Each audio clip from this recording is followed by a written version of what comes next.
13장 5절이 아니라 4절에서 9절까지 읽도록 하겠습니다. 같이 읽겠습니다. 느헤미야 13장 4절에서 9절, 747쪽 제 성경입니다. 같이 읽겠습니다.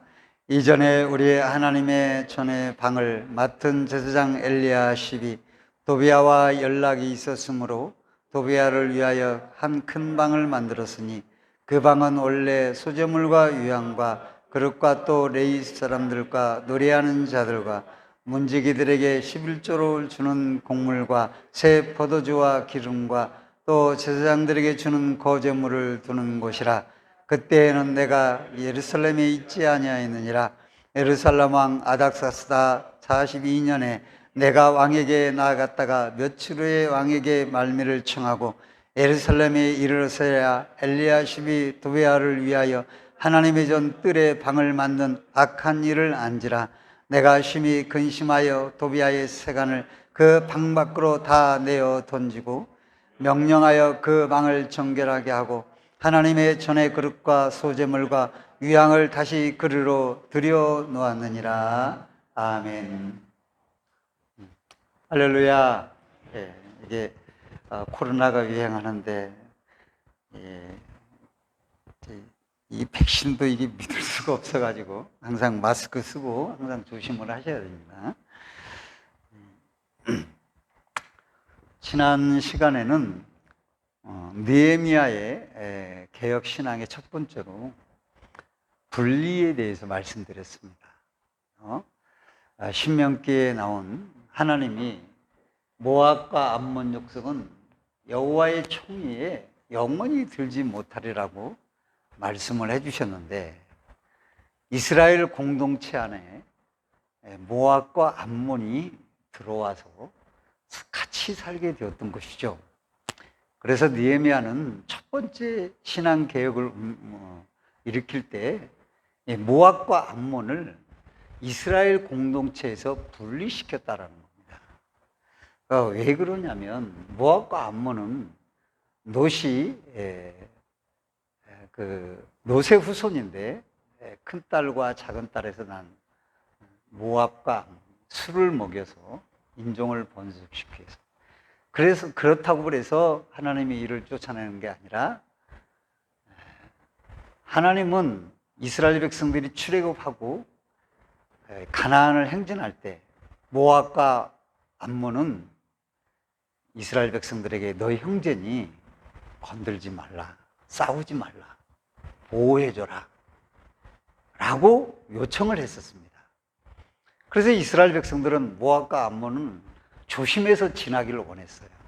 그런데 모압과 암몬 족속, 특히 모압의 족속 발락은 이스라엘 백성들을 저주하기를 원했습니다.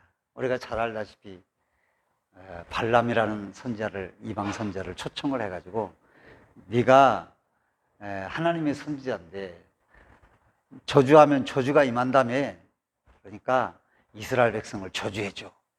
근데 하나님은 3번씩 저주하려고 했지만 그 입을 주장해서 축복으로 바꿨습니다. 그러니까 저주가 안 들어가는 거죠. 그런데 이 발람이 나는 뇌물을 받고 내가 어떻게 이 저주가 안 나오니 어떻게 할 수가 없다. 대신에 내가 꾀를 하나 낼 테니 그 꾀를 한번 해봐라. 그래서 시딤에 모압의 그 우상 숭배하는 큰 축제 잔치를 열고 이스라엘 백성 족장들을 초청을 해가지고 우상 숭배와 다르고 음행에 빠지게끔 발람의 꾀에 따라 행하게 된 거죠. 그래서 이스라엘 백성들이 하나님의 진노를 사서 그 백성들을 진노하게끔 한 것이에요. 그때 하나님 마음이 너무 아프셨던 거죠. 그런 거 있잖아요. 자녀들을 칠 때 그 마음 아픈, 사랑의 마음을 품고 있는 아픈 마음이 있듯이 똑같은 거예요. 그때 하나님은 모압과 암몬을 너희 총위에 들지 못하게 했어요. 이스라엘 백성들이 연약함을 출애굽할 때 건드렸던 아말렉은 다 진멸하라고 했고, 모압과 암몬은 총위에 들지 못하도록 했어요. 그러니까 모압과 암몬은 자기 백성들을 환영해도 되는데 환영하지 않았고, 그 다음에 또한 범죄에 빠뜨렸어요. 이걸 분리하라는 거예요. 우리가 잘 알다시피 룻은 모압 여인이었어요. 그런데 예수님의 족보에 들어갔어요. 그러니까 이들이 단순히 모압의 족속이어서만 아니라 이들이 우상을 가지고 들어왔고, 그런 우상이 그들 가운데, 불신앙이 그 가정에 팽배해졌다는 거죠. 애들은 똑같잖아요. 안 믿는 사람이 많아. 그럼 믿는 사람은, 야, 뭐하러 지금 이 무더운데 그러냐. 우리 바캉스 가자. 그러면 안 믿는 사람은, 나 교회 가야 되는데, 같이 가는 거예요. 이런 식이 됐다, 이거죠. 그러니까 그들을 총리해서 분리하는 걸 첫 번째 신앙개혁을 한 거죠. 그래서 신앙이라는 것은 분리하는 겁니다. 범죄하게 하는 환경에서, 그리고 불신앙에서 분리를 해야 됩니다. 그걸 참 거기에 익숙하게 들어가다 보면 이제는 안 믿는 사람보다 더 나쁜 사람이 되는 거예요. 안 믿는 사람 중에 도덕적인 사람 많아. 이제는 도덕을 초월해요. 그래서 믿는 사람들 가운데 바로 니골라당이 발람의 꾀와 입고를 시켰어요. 신약에서는. 니골라당이 어떻게 했습니까? 야, 믿는 사람은 영혼이 깨끗한 사람들이야. 그러니까 육으로 범죄하는 건 죄가 아니야. 이렇게 타락을 시킨 거예요. 그러니 어떻게 돼? 이야, 예수 믿고도 마음대로, 골로새 교회가 마음대로 범죄해도 된다라는 그런 범죄의 유혹에 빠지고 싶은 사람들에게 빌미를 제공해서 믿는 사람의 타락을 불을 지폈던 것이에요. 그래서 이걸 발람의 꾀와 일치시켰던 겁니다. 그래서 그들을 하나님의 말씀에 심판이 올 것을 말씀해 주신 거죠. 그래서 우리는 분리를 하는 게 참 중요해요. 나의 삶에 누가 버려라, 분리하라, 분리수거하라. 우리는 쓰레기는 잘 버리죠. 내 안에 차지하고 있는 이런 버려야 될 거, 내 주변에 분리해야 될 거, 이런 것들을 자꾸 찾아서 나에게 침범하지 못하도록 해야만 하는 것이죠. 주변에 안 믿는 친구들이 많아. 그러면 어떻게 되겠습니까? 그럼 안 믿는 친구를 다 떠나보려는 건 아니에요. 그런 말이 아니라 안 믿는 친구들하고 사귈 때 안 믿는 친구들의 선이 있고 믿음의 선이 있는 거예요. 그걸 잘 분리를 해야 됩니다. 안 믿는, 만일 사춘기 때 친구가 너무 좋은 거예요. 사춘기 때는 저도 그런 걸 많이 느꼈거든요. 친구하고 막 밤새도록 이야기하고 싶고 그런 겁니다. 그런데 그 선을 넘어가면 안 되는 거죠. 그러니까 그 선을 딱 지켜서 나는 아니야, 가야 돼. 밤을 지켜야 돼. 내일은 주일인데 가야 되는데. 예를 들면 그래야 되는 거예요. 저도 사춘기 때는 저는 이제 이렇게 친구들하고 잘 어울리지를 않았습니다. 교회를 다녔기 때문에. 그런데 막 성탄절 전에 그렇게 되면은 막 애들이 막 술 먹고 난리가 나요. 나는 믿는 사람이 애니까. 그럼 거기서 아니, 나는 교회를 가야 돼 하고 뿌리치고 나와야 되는 것이죠. 예를 들면 그런 게 분리예요. 그런 분리를 잘하는 것이 신앙의 개혁입니다. 여러분들도 신앙 개혁이 대단한 게 아닙니다. 시스템이 바꿔주면 내가 거기 가서 신앙생활 잘할 수 있지. 천만의 말씀이에요. 아닙니다.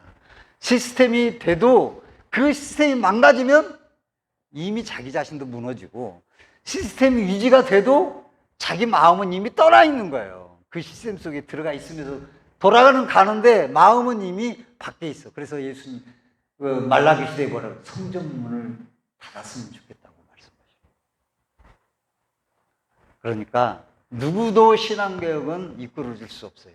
목사인 제가 신앙개혁을 이끌 수 있습니까? 어림없는 소리죠. 여러분 각자가 분리할 것, 버릴 것 버려서 여러분 자신이 신앙의 개혁을, 새로움을 이끌어내야 축복의 사람이 되는 거예요. 할렐루야. 두 번째로는 이번에 이 두 번째 말씀의 신앙 오늘 본문에 보면은 정화입니다. 정화. 내 안을 깨끗이 하는 겁니다. 성전을 깨끗이 하는 겁니다. 느헤미야 시대는가 어떤 시대인가 이걸 알고 가야 돼요. 여러분 성경에 보면 느헤미야 다음에 뭐 에스더, 뭐 시편, 잠언, 전도서, 뭐 에스라, 느헤미야, 시편, 잠언, 전도서 이렇게 쭉 나오고 뭐 이사야서, 에레미야, 에가, 다니엘, 뭐 학개, 스가랴, 말라기 이렇게 있으니까 느헤미야 시대는 초대 이게 오랜 줄 알아요. 일찍인 것 같아요. 그러나 그게 아니라 포로 귀환한 지 90년이 넘은 때가 느헤미야 시대고요. 그 다음에 느헤미야가 어떻게 보면 성경 중에 가장 늦게 쓰여진 거예요. 420년 BC. 그러면 말라기서는 언제 쓰였습니까? 430년. 그러니까 BC 1세기부터 시작하면 더 느헤미야가 더 늦게 쓰인 거예요. 10년을 늦게 쓰인 거예요. 그러니까 그 말라기 시대하고 느헤미야 시대하고 일치되는 겁니다. 10년 차이밖에 안 나요. 그러니까 동시대와 같은 거예요. 근데 말라기 시대에 어떻습니까? 말라기 시대에 말라기 선지자가 책망한 게 뭐겠어요? 제사장들을 책망했어요. 종교 지도자들을 책망했다는 거예요. 왜 그랬을까요? 시스템을 느헤미야하고 에스라하고 바꾸나도 제사장들의 이 머리가 타락한 거예요. 그래가지고 성도들이 병든 거 절름발이 뭐 이렇게 도둑질해서 가져오면은 야 그렇게 가져오면 안 돼. 이런 거 드리면 안 돼. 하나님 앞에. 그래야 될 거 아니에요. 가져오는 오 잘했어 잘했어 이렇게 되는 겁니다. 왜? 무조건 이 들어오는 거, 돈 들어오면 무조건 좋아하는 거예요. 야, 이게 저런 바르면 어때? 돈 들어오는 건데. 가르쳐 아니야. 그렇게 하면 안 돼. 하나님 앞에 네가 어떻게 그런 걸 드릴 수 있어? 이런 건 가져오지 마시오. 깨끗한 걸 가져오시오. 이렇게 가르쳐야 되는데 그러질 않은 거예요. 그래서 제사장들을 책망했고 그 첫 번째 책망하고 그 다음에 백성들을 책망한 거예요. 총독에게 너희들 그런 거 갖다 주느냐 라고 하시면서 책망을 한 거예요. 그 다음에 형제들에게 괴사를 행한 것, 이방 여인하고 결혼한 것 이런 것들을 책망하시고. 근데 이스라엘 백성들은 뭐라 그러냐면 야 하나님 우리가 웬만큼 죄를 범해도 하나님 우리를 너무 사랑하셔가지고 우리를 책망하지 않으시고 심판도 안 하셔. 그렇게 가르친 거예요. 그러니까 죄가 만연했던 겁니다. 그러니까 에스라나 느헤미야가 개혁을 일으켜서 그 당시에는 했지만은 이 당시에 에스라가 없었어요. 왜 없냐? 죽었거든. 어떻게 이제 나이 먹어서 죽었는지 이런 기록은 없습니다만 학자들은 에스라가 죽은 걸로 돼 있어요. 그러니까 뒷부분에 가서는 가르친 사람이 말씀을 지도할 사람이 없었던 것이죠. 어떻든 그렇게 타락을 하게 된 것입니다. 그리고 심지어는 어떻습니까? 신앙생활 하면서 불만이 많았어요. 요즘 성도들이 교회에 불만이 많고 목사에 불만이 많잖아요. 많이 가질 수 있잖아요. 그와 똑같이 신앙생활 하는 게 불만이 많은 거예요. 정치적, 경제적, 자연적 이런 혜택에 대해서 아이씨 하나님을 믿는데 왜 이렇게 안 되는 거야. 이런 불만이 많았던 거예요. 그래서 그런 그 불만을 품고 있으니까 모든 것이 다 결핍된 것 같아요. 은혜가 안 들어가니까 불만이 원망이 되고 냉담이 되고 그러니까 신앙의 회의가 온 겁니다. 그래서 하나님 앞에 제사하면서 에이 뭐 그걸 제사 드린다고 별거 있어? 뭐 이렇게 하는 그런 시대였어요. 그래서 사람들이 막 신실한 사람들까지 영향을 많이 받아서 신앙의 회의가 들었고 아이고 내가 잘한다고 못해? 내가 이렇게 손을 씻는다고 뭐가 되겠어? 악인들 봐 잘만 사네. 그리고 회의가 들은 거예요. 이 시대가 말라기 시대예요? 느헤미야 시대였던 것이죠. 우리는 느헤미야가 맨 앞쪽에 일찍인 것 같아요. 아니에요. 마지막, 정말 구약의 마지막 부분 시대인 거예요. 그런데 이렇게 오늘 본문에 보니까 바로 그렇잖아요. 이방 여인들과 혼인하고, 그 다음에 그걸 분리시키고 두 번째가 한 것이 성전의 정화인데, 이 성전을 더럽힌 주제가 누굽니까? 제사장입니다. 읽은 본문에 그렇잖아요. 제사장 엘리야십이 도비야와 연락했다 그랬습니다.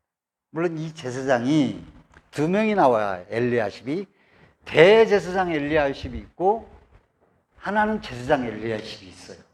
그래서 학자들은 그냥 이 대제사장 엘리야십과 그냥 제사장 엘리야십은 동명이 다른 사람이다, 이름이 같은 다른 사람이다 라고 말을 하는 사람은 더 우세해. 어떤 사람은 아니다, 엘리야십이 제사장이며 대제사장일 거다, 이렇게 주장하게 돼요. 그러나 저는 그걸 잘 구분을 못하겠어요. 어떻든 이 제사장 엘리야십이 성전의 방을 마음대로 할 수 있는 권한을 가졌다는 거예요. 근데 만일 그게 동명이인이라 할지라도 이 제사장이 도비야를 갖다가 성전의 중심에 들이 큰 방을 내어주도록 했다면 대제사장이, 야, 네가 내 이름하고 같은데 너 그러면 안 돼 라고 할 수 있잖아요. 그럼 못해요. 그런데 허용을 했다는 측면, 또 이 양반이 대제사장과 제사장과 같은 인물이라고 하면 이게 지 마음대로 그렇게 도비야를 갖다가 큰 방을 내어줬다는 거예요. 성전에다가. 도비야는 누굽니까? 여러분 잘 알잖아요. 도비야가 내어준 방은 성전의 제사하기 위해서 곡물을 놓아두고 포도주를 놓아두고 또 11조를 보관하는 창고였습니다. 거기에서 나온 것들을 제사를 드렸고 거기다 보관했다가 11조를 제사 레위인들에게 주기도 했습니다. 그런데 그 방을 다 치워버리고 도비야 한 사람을 위해서 그 방을 쓰도록 한 겁니다. 가택으로. 도비야의 집으로 내준 거예요. 이게 얼마나 타락된 일입니까? 성전 중앙에. 그러니까 느헤미야가 와가지고 다 세간을 드러낸 거예요. 여기에는 중요한 일들이 있어요. 성전 연락하다라고 하는 말은 문자 보내고 서로 문자하고 핸드폰으로 그런 관계뿐만 아니라 원어에 보면 형용사를 쓸 때는 가깝다, 그런 뜻이에요. 그런데 이게 명사로 쓰이면 어떻게 됩니까? 친족, 친척이라는 뜻이에요. 그러니까 느헤미야 6장에 보면은 도비야가 아라의 아들 스가나의 사위가 되었고, 그러니까 유대인과 도비야가 결혼했어. 도비야가 누군데?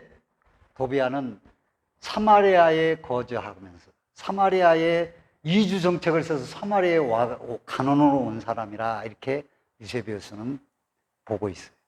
역사가. 그러니까 이 사람은 유대인도 아니에요. 사마리아인도 아니에요. 이방인이에요. 사마리아의 관원으로서 사마리아를 다스리던 사람이에요.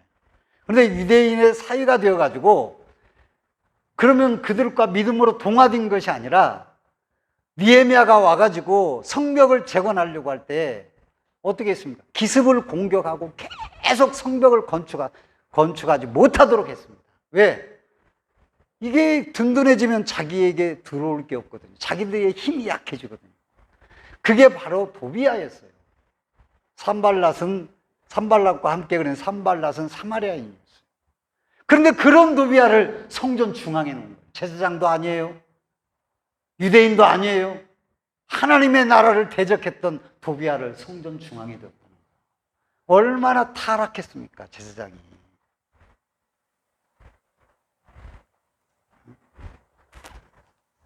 왜 이런 일이 일어났습니까?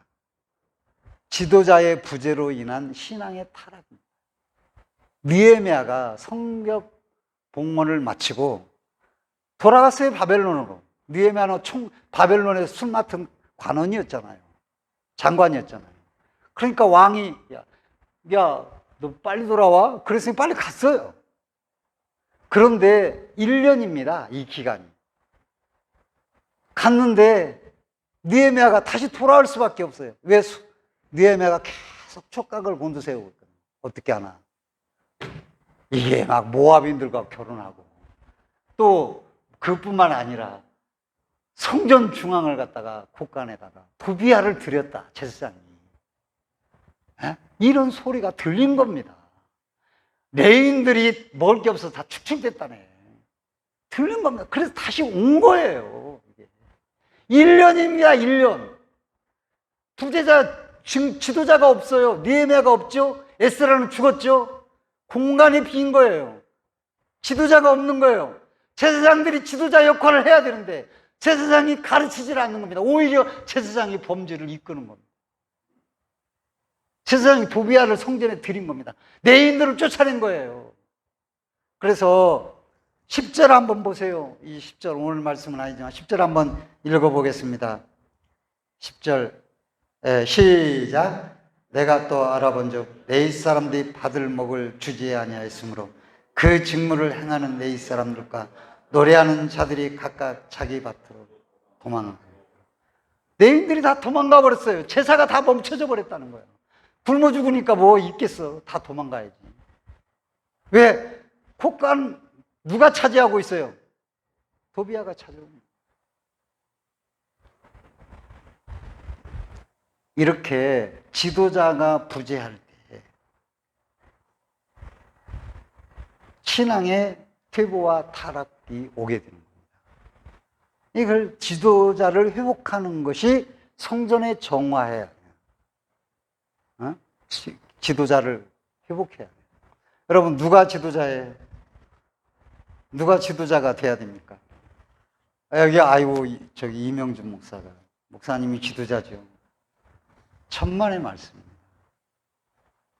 제가 지도자가 아니에요. 따라서 하면 지도자는 바로 나다. 내가 지도자인 거예요. 각자 여러분이 지도자가 돼요. 여러분이 가장 결정권자고, 여러분이 어떻게 마음먹기에 달려있는 거고, 여러분이 아무리 말씀을 줘도 안 들으면 끝이에요. 안 지키면 끝이고, 순종 안 하면 끝나는 거예요. 지금은 순종 안 한다고 해서, 이 쇠사슬로 묶어가지고 순종하게끔 누가 강제하거나 그럴 수 있는 사람이 아무것도 없어요. 은혜를 받으면 말씀이 강제해서 그 말씀에 순종을 하게 되겠지. 그러나 은혜가 떨어져가는 시대에는 자기 자신의 그 성전의 정화를 통해서 은혜를 채워가지고 자기 자신이 지도자가 되어서 자기 자신을 잘 컨트롤 해야 되는 거예요. 누가 가르친다고 되는 게 아니라 그 말이죠. 그래, 우리가 이 성전에 좋은 지도자가 되기 위해서는 도비야를 축출을 하는 일이 벌어져요. 정화를 시켜야 됩니다. 내가 지도자인데 내 안에 더러움이 가득해. 그럼 그 지도자가 제대로 될 수 있겠어요? 자, 성전이 정화를 시키려면 누구부터 정화해요? 제사장들부터 정화를 돼야지. 제사장이 도비야를 드리고 있는데 정화가 되겠어요? 안 되는 거예요. 내가 제사장이요, 만인의 제사장이요. 근데 내가 타락했는데 무슨 정화가 되겠냐고요. 안 되는 것이죠. 마귀가 딱 차지하고 있는 겁니다. 내 중심에. 무너져 내릴 수밖에 없는 거예요. 그래서 분노한 느헤미야가 와가지고 도비야의 세간을 그르시고 보고 다 내버린 거죠. 정말 지금 생각하면 너무 이상하잖아요. 도비야를 왜 거기에 들이냐고. 레위인들은 다 도망가게 만들고. 제사장이 그만큼 타락한 거예요. 이 타락을 우리는 이해할 수가 없죠. 곧 그런 시대가 우리도 올 수 있는 거예요. 지금도 아마 이런 제사장들을 볼 수가 있고요. 우리가 각자 제사장이면 우리가 그런 행동을 할 수가 있는 것이에요. 그래서 우선은 도비야는 내 안에 자리 잡은 세상이죠. 세상의 권력과 세상의 힘과 세상의 저력과 세상의 즐거움과 쾌락에 마음을 빼앗긴 거죠. 그게 도비야인 것이에요. 이걸 축출해야, 정화를 시켜야만이 바른 지도자로 채울 수가 있고 은혜로 채울 수가 있고 찬양으로 채울 수가 있고 믿음으로 채울 수가 있는 거예요. 여러분이 하나님의 계셔야 될 성전 중심에 예배와 찬양과 기도가 넘쳐야 될 성전에 악한 마귀가 살림을 차리고 있다고 생각을 해보십시오. 그러면 거기에서 뭐가 나오겠습니까? 도대체 뭐가 흘러나오겠어요? 찬양이 흘러나오겠어요? 감사가 흘러나오겠어요? 기쁨이 흘러나오겠어요? 믿음이 흘러나오겠어요? 아, 하나님 감사합니다. 믿음이 흘러나오겠냐고요? 불평과 원망과 회의와 신앙이 뭐야 도대체? 하나님이 어디 계셔? 불신앙이 나올 수밖에 없는 거고, 보는 것마다 불신앙이 그렇지 않아도 세상인데 보는 것마다 불신앙인 거예요. 드라마를 봐도 불신앙이요, 뭐 세상 노래를 읽으면 불신앙이야. 아, 한 잔 먹고 싶네. 그게 불신앙이야. 다 그렇게 되는 거예요. 하나님이 어디 계셔? 세상 대통령이 최고지, 돈이 최고지, 이렇게 돼가는 거예요. 믿음이 뭔 소용이냐. 그렇게 돼가는 거예요. 그게 뭡니까? 도비아예요. 내인들은 다 도망가야 되는 거예요. 아니, 제사장이 내인들을 쫓아내? 그렇게 되는 겁니다, 여러분. 말도 안 되잖아요. 제사장이 그래도 아유, 레위인들은 살려야지, 이 정도는 돼야 되잖아요. 정말 이게 한심스러운 일이죠. 응? 악한 마귀가 주리를 틀고 있습니다. 말도 안 되는 일이 이렇게 되는 거예요. 교회 안에서도 하나님을 의지하고 말씀의 능력을 따라서 행해야 될 그런 사람들이 세속의 가치관에 판을 치고 도비아의 모습을 가지고 있는 것을 많이 보게 됩니다. 그래서 우리는 지도자가 돼야 됩니다. 그러나 그 지도자가 제사장들이 있어요. 정화되지 못한 지도자는 오히려 타락을 가져오고 오히려 더 불신앙을 가져오고 오히려 더 마귀의 앞잡이 노릇하게 만들어요. 죄를 갖다가 더 끌어들이는 역할을 하게 되는 것이 타락한, 정화되지 못한 지도자. 정화된 느헤미야, 에스라 떠나고 없어. 누가 정화시켜야 됩니까? 제사장들이, 일하는 제사장들이 정화돼야 되죠. 근데 그 제사장들이 오히려 도비아를 드리는 겁니다. 레위인들을 쫓아내는 거예요. 있을 수가 없는 일이죠. 그래서 따라서 합시다. 신앙에 정화가 필요하다. 내가 좋은 지도자가 되려면 내 안을 깨끗이 해야 돼. 할렐루야. 내가 더럽고 좋은 지도자가 될 수가 없어요. 여러분 막 능력 있고 막 할렐루야 하면 막 수많은 아멘. 그런데 자기 먼저 타락한 사람 보면 그런 사람 많아요. 야, 능력 있다. 그게 능력이 아니에요.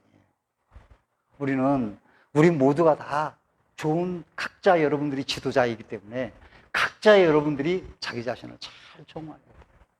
선을 넘지 말고 늘 날마다 말씀으로 보면서 찬양으로 기도로 자기 자신을 하나님 앞에 비추어서 내가 이게 불신앙이 찾아오네. 그러면 주여 하면서 이걸 정화시켜야 돼요. 자, 요한복음 2장에 보면 예수님이 성전 정화를 보여주잖아요.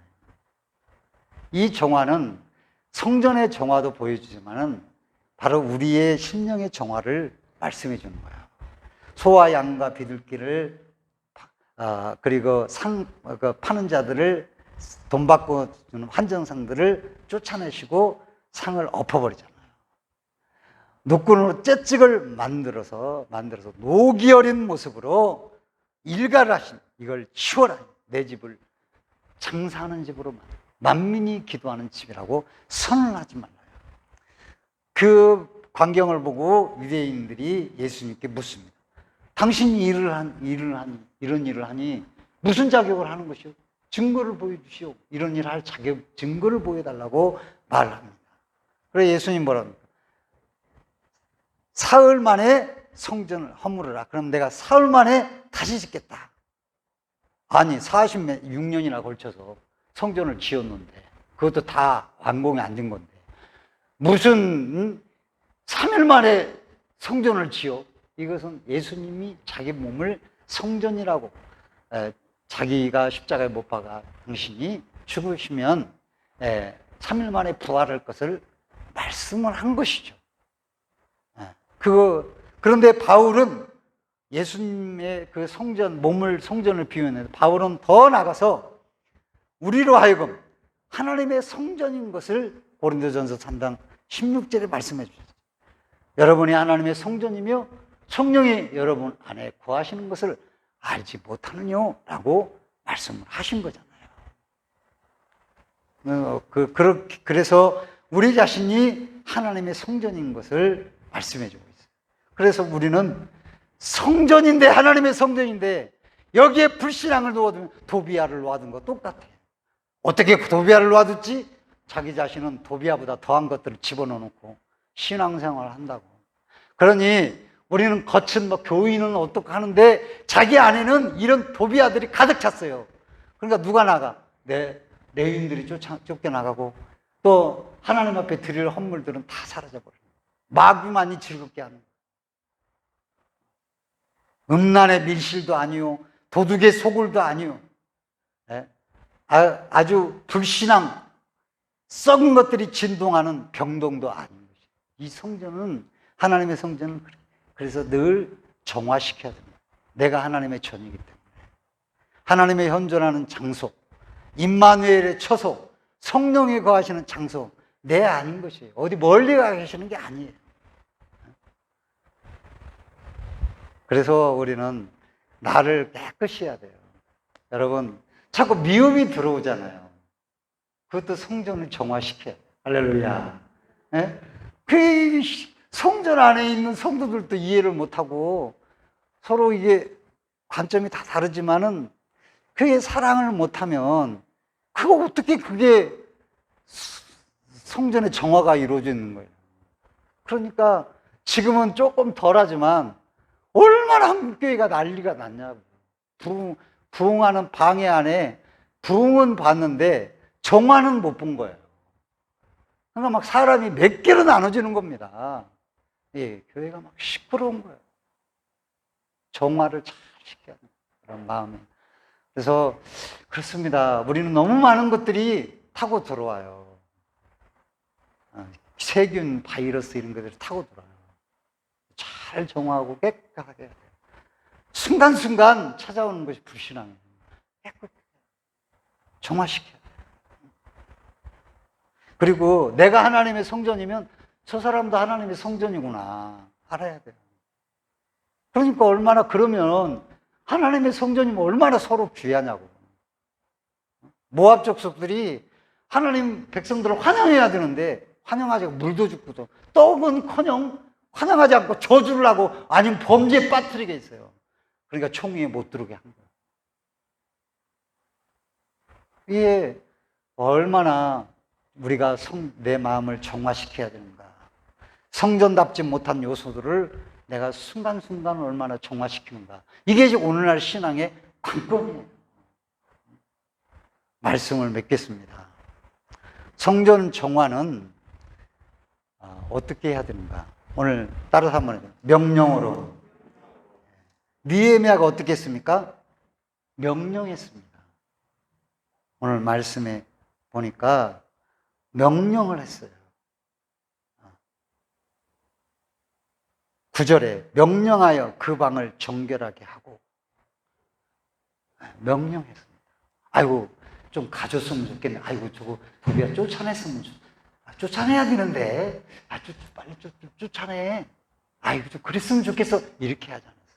나가라 그랬어요. 예수님도 마귀 쫓아낼 때 아유 마귀님 좀 가셨으면 어떻게 좋겠습니까? A범죄를 갖추고 그렇게 하지 않았어요.